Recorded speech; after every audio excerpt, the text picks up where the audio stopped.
معدے کے امراض رمضان المبارک کے آتے ہی لوگ سحری اور افطاری کرتے ہیں، اور سحری اور افطاری میں بہت سارے کھانے استعمال کرتے ہیں، جس کی وجہ سے ان کے معدے میں امراض پیدا ہو جاتی ہیں۔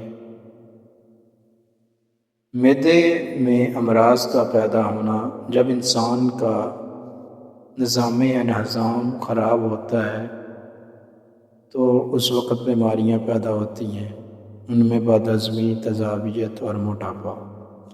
اب بد ہضمی کیا ہے؟ بد ہضمی نظام انہضام کے خراب ہونے کی وجہ سے صحیح طرح غذا کا ہضم نہ ہونا اور پیٹ میں بھاری پن پیدا ہو جانا بد ہضمی کہلاتا ہے۔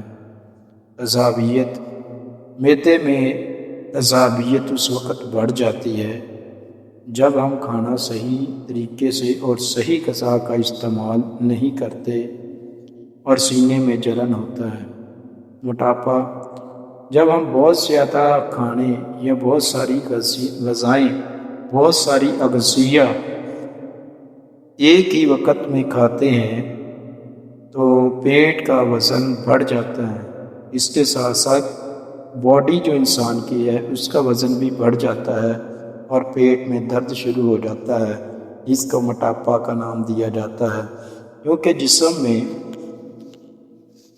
جو رطوبات ہیں وہ کثرت سے پیدا ہونی شروع ہو جاتی ہیں، تو غلیظ رطوبات پیدا ہونے کی وجہ سے موٹاپا پیدا ہو جاتا ہے۔ اب علامات جو ہیں ان کو ہم احتیاط کے ذریعے کنٹرول کر سکتے ہیں۔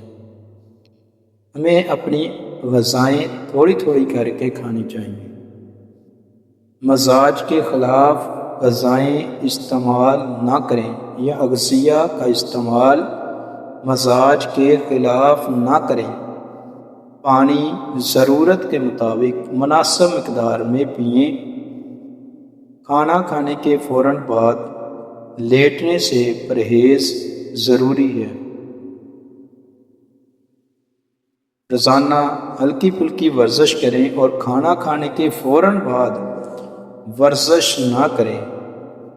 چہل قدمی تھوڑی زیادہ کریں، لیکن کوشش کریں کہ ایکسرسائز جو ورزش ہے وہ کھانے کے فوراً بعد نہ کریں۔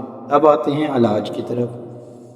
معدے کے امراض میں سونف اور دیسی اجوائن کا سفوف انتہائی اکثیر کا درجہ رکھتا ہے، اور غدی قہوہ، ادرک اور پودینہ، اس کو غدی قہوہ بھی کہا جاتا ہے۔